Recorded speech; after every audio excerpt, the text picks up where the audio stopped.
குறள் 355. எப்பொருள் எத்தன்மை தாயினும் அப்பொருள் மெய்ப்பொருள் காண்பது அறிவு. பொருள் எந்தப் பொருளாக இருந்தாலும் அது எப்படித் தோன்றினாலும் அதன் வெளிப்புற தோற்றத்தை மட்டும் நம்பாமல் அதன் உண்மையான இயல்பை அறிந்து கொள்வதே உண்மையான அறிவு.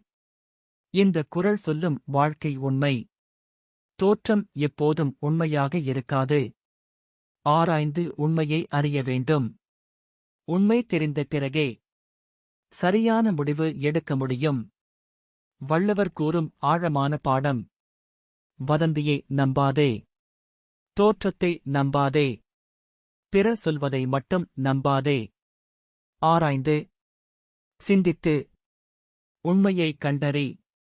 அதுவே ஞானத்தின் அடையாளம். வள்ளுவர் கூறும் மிக உயர்ந்த உண்மை. உண்மையை ஆராயும் மனமே அறிவின் அடையாளம். தோற்றத்தைத் தாண்டி மெய்ப்பொருளைக் காண்பவனே ஞானி. தோற்றம் ஏமாற்றலாம். உண்மை ஒருபோதும் ஏமாற்றாது.